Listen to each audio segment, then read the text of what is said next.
I was halfway through a glass of sparkling rosé when it happened.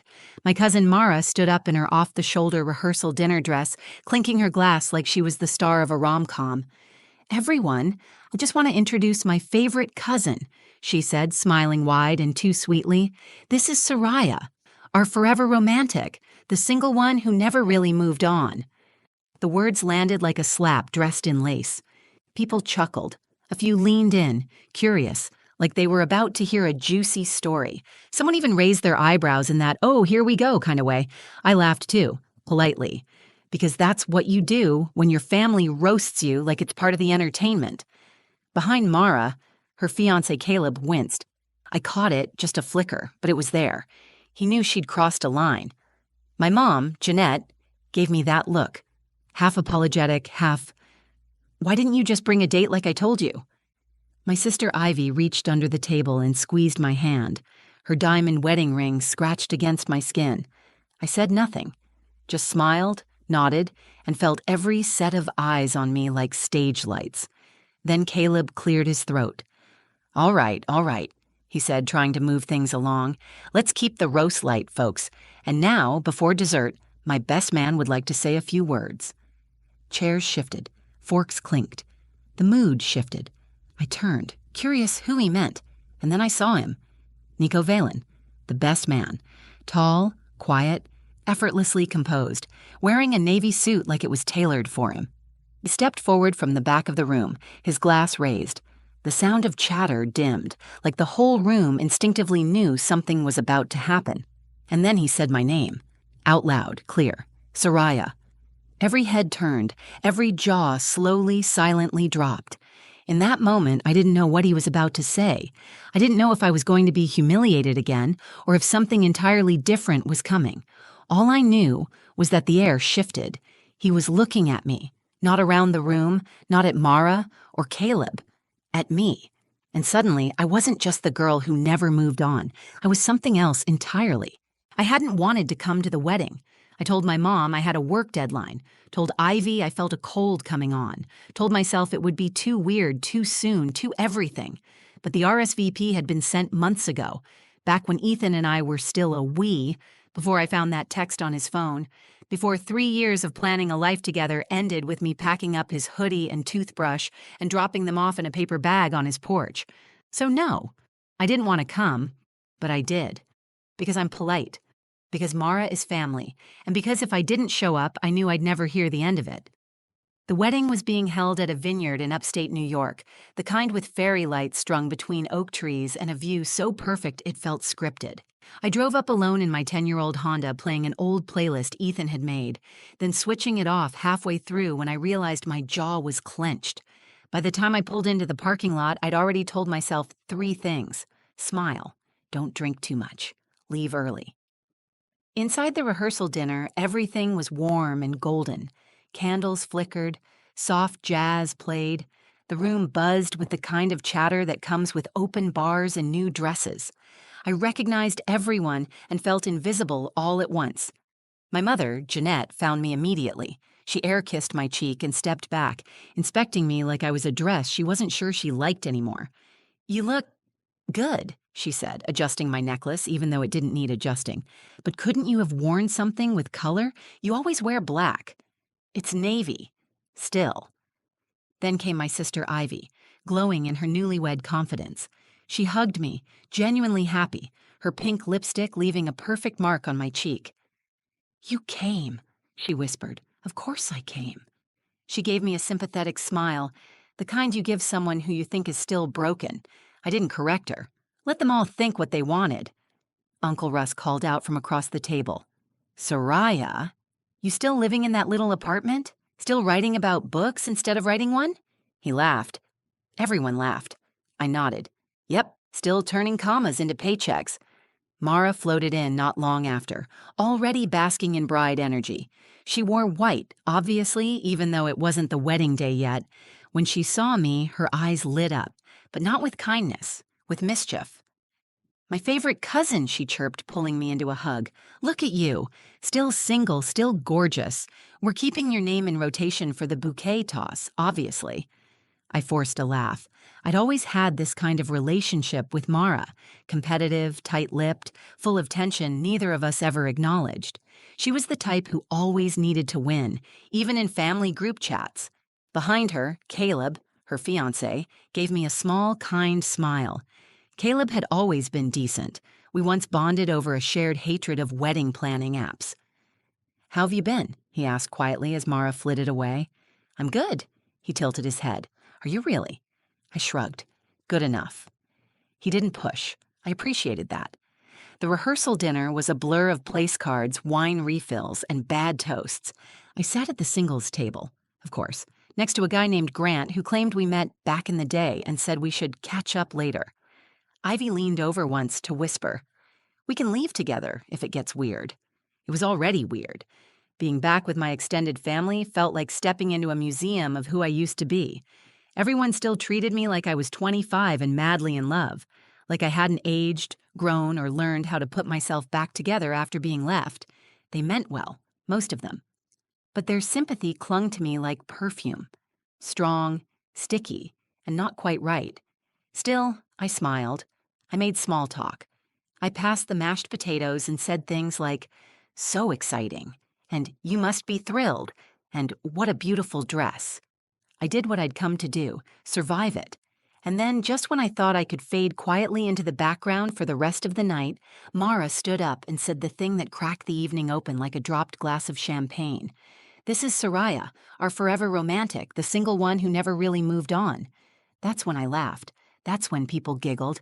And that's when Caleb looked toward the back of the room and said, "Now, my best friend Nico would like to say a few words."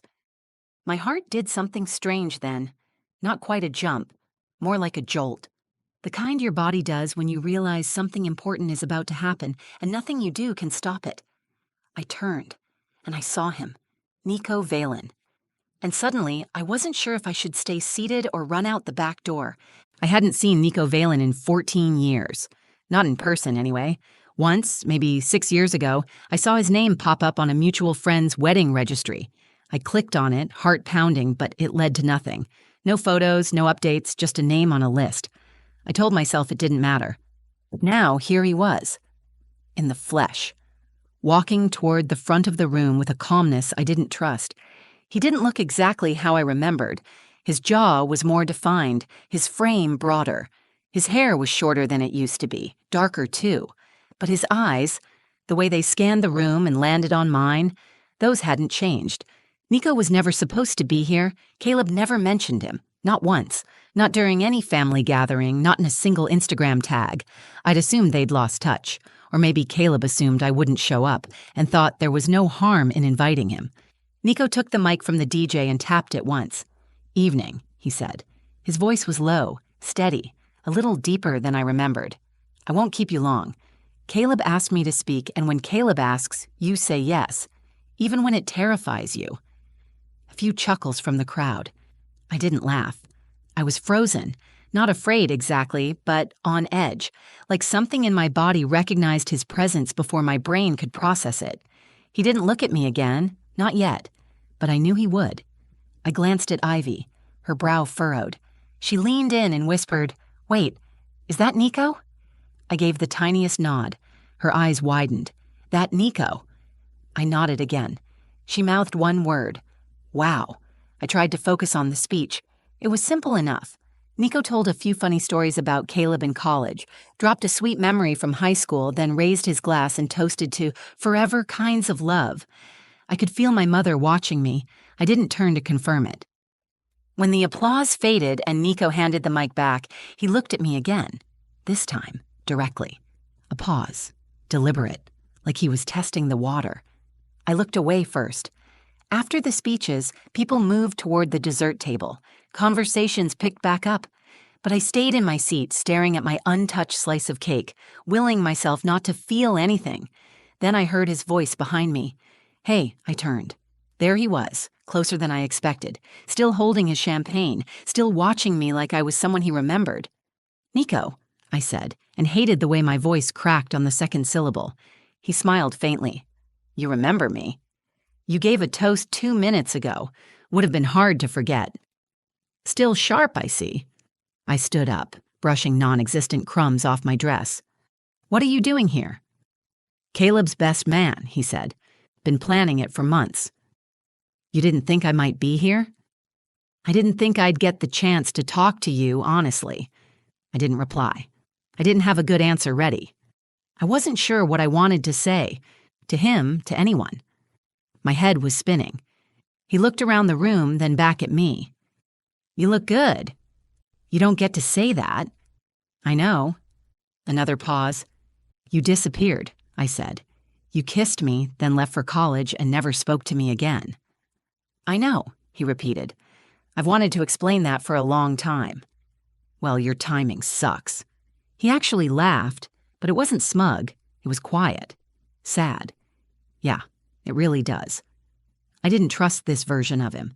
Calm, thoughtful, present. He used to be impulsive and wild, the kind of guy who ran barefoot across rooftops just to watch the sunrise, the kind of guy who said he'd write, and then didn't. He stepped a little closer. "I'm not here to make things harder, I swear. But I meant what I said in the speech. Some things stick with you, even when you think they shouldn't." I looked away. I'm not who I was back then. I'm counting on that. I excused myself, needing air. I stepped outside into the cool evening, the vineyard lit in soft yellow lights. The air smelled like jasmine and wine in early fall, and for the first time all night, I didn't know how to keep pretending I was fine.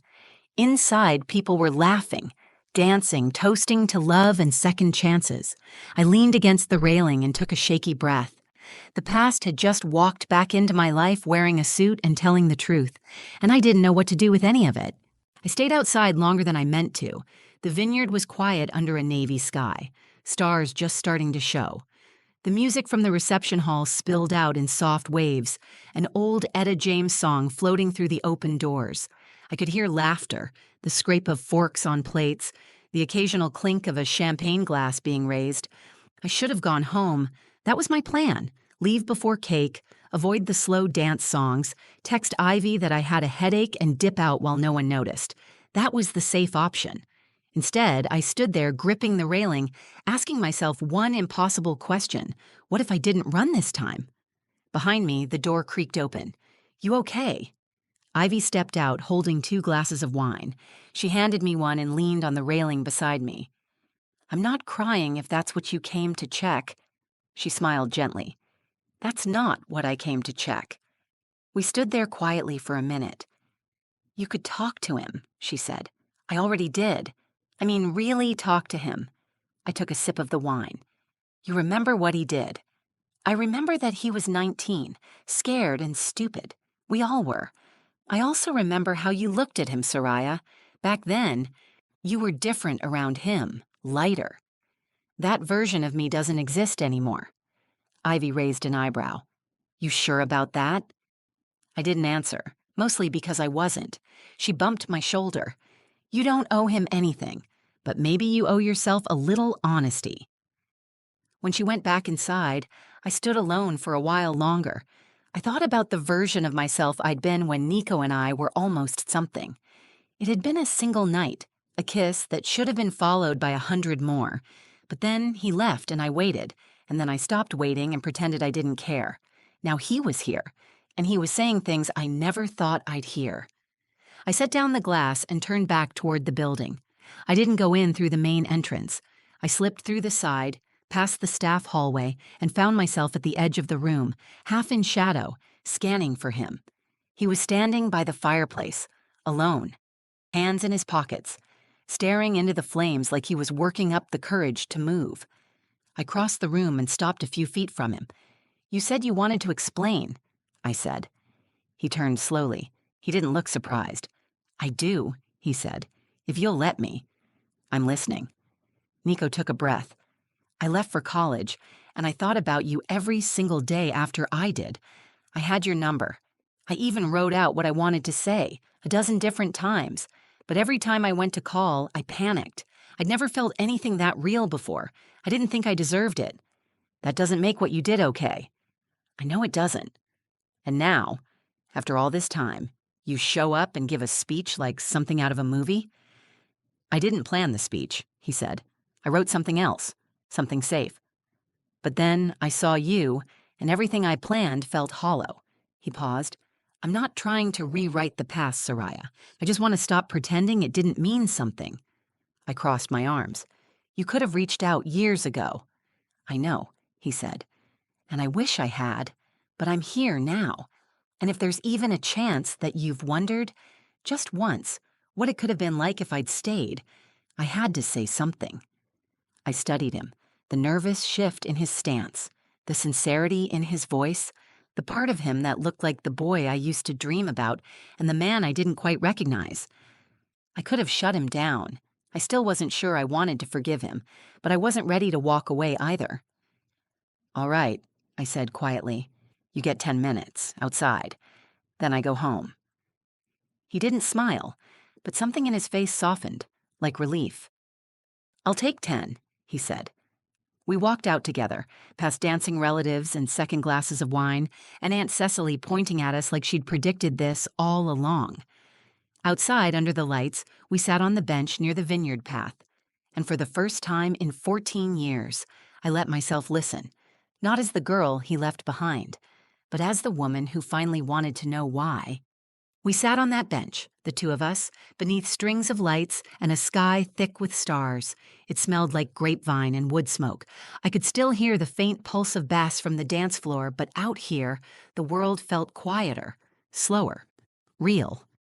Nico didn't rush into his explanation. He sat beside me like someone who had finally stopped running, from the past, from guilt, maybe even from himself. I didn't leave because I didn't feel anything, he said. I left because I felt too much. I didn't respond. When I kissed you that night, I knew it was different, he continued. I knew if I stayed, I wouldn't be able to focus on anything else, and that scared me. I was a kid, Soraya. I didn't know how to carry something that real. You didn't even say goodbye. I know, he said, his voice low. That's the part that haunts me. I looked at him then, really looked. He wasn't trying to charm his way back in. He wasn't giving me a version of the truth that would make him look good. He was laying it out there, unsure of what I'd do with it. I let out a breath. I waited for you, for a while. I checked my phone every day. He nodded. I don't deserve your forgiveness. No, I said, you don't. The words hung between us, and then I added, but maybe you're not here for forgiveness. His eyes met mine. I'm here for honesty, and maybe, if I'm lucky, a second chance. I wasn't ready to answer that, not yet, but I didn't move away from him. Back inside, someone tapped on a glass. Music cut off. The crowd quieted. It was Caleb standing with a microphone. Before we head into the dancing portion of the night, I just want to say thank you to everyone who made it out here, especially my best man, who's been my friend since we were 15, and who apparently had a few extra things to say. The crowd chuckled. Now, against all wedding tradition and maybe some advice from my bride, Nico wants to say one more thing. My heart jumped. Nico turned to me. Do you mind? I stared at him. Are you serious? He stood, straightened his jacket, and offered a helpless, crooked smile. Too late to back out now. He walked inside and I followed. The room was buzzing, half curiosity, half anticipation. Nico took the mic from Caleb and stood beneath the low lights with the confidence of someone who had nothing left to lose. Hi again, he began, scanning the room. Some of you know me. Most of you probably don't. But I'm not here to talk about Caleb this time. A few murmurs. I want to talk about someone else, someone I never got to say goodbye to, someone I walked away from thinking I was doing the smart thing, protecting myself, avoiding mess. But what I really did was lose the best thing that ever happened to me before it even had a chance to become real.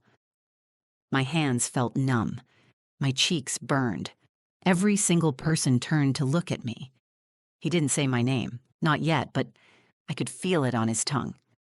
There's this myth that time heals everything, that if you leave something alone long enough, it stops hurting. But that's not always true. Sometimes it just sits quietly waiting. And when you finally face it, you realize it never stopped mattering. He glanced across the room, our eyes locked. I don't want to be the guy who runs anymore, he said. Not from love, not from regret, not from the people I've hurt. And if the person I'm talking about can hear me right now, I want her to know she changed me, and I'm standing here tonight because I want a second chance. Even if all I get is a conversation, I'll take it. Silence. No awkward laughter, no nervous chatter, just an entire room holding its breath. Aunt Cecily dropped her fork. Ivy leaned forward in stunned silence. Mara's mouth hung open slightly. And me? I stood there, blinking, breathing, completely unprepared for the storm of emotion inside me. Anger, hope, fear, longing, all crashing against each other like waves. Nico handed the mic back, stepped off the platform, and didn't look at anyone else. Just me. As he walked toward me, my heart pounded so loudly I was sure people could hear it. But I didn't move. Not away. Not toward. I just stayed. And when he reached me, he stopped. I meant it, he said quietly. All of it. And for the first time in years, I didn't feel like the woman who'd been left behind. I felt like the person someone was finally willing to fight for. We didn't kiss. Not that night. After his speech, after every eye in the room turned toward me and the whispering swelled like a tide around us, I didn't fall into his arms or throw caution into the wind. That's not how real life works. Instead, I walked with him out into the vineyard, past the noise, past the stairs. We sat on a low stone wall beneath a swaying string of lights, and I asked him everything I'd carried for over a decade. Why didn't you try harder? Why now? How do I know this isn't just nostalgia in a tux? And to his credit, Nico answered all of it, quietly, honestly, without flinching. He told me about the years he spent distracting himself, jobs, short relationships, cities that never felt like home. He told me about the therapy, the regrets, the night he ran into Caleb again at a conference and saw my name on a family group photo in his phone. He told me that he'd been afraid for years that I hated him, but what scared him more was the thought that I didn't think of him at all. He didn't ask for anything in return, not even forgiveness, just the space to speak, to own it. And in that space, something shifted. I didn't let go of my pain that night. It had been stitched into me slowly over time, and healing would be no different. But for the first time in years, I felt like I didn't have to carry it alone. We talked for over an hour, until the music faded and the lights flickered off one by one. Then he walked me to my car and said, "I'm not expecting anything, but if you ever want to see what this could look like now, not who we were, but who we are, I'll be around." I nodded. We'll see. That was it. No grand finale, no cinematic kiss under the stars, but it was something. 3 weeks later, I got a package in the mail. No return address, just my name in his handwriting. Inside was a copy of The Little Prince, our favorite book from high school, the one we used to quote back and forth during study hall. Inside, on the first page, he'd written, "What is essential is invisible to the eye, and sometimes we have to grow up to understand what we felt when we were young. Nico." I smiled for the first time in days. We met for coffee the next week, then again for a walk. No expectations, just the slow rediscovery of something that had never really disappeared, only paused. At Mara's actual wedding 2 months later, she made a point not to call me the single one. She didn't need to. I think my presence said enough.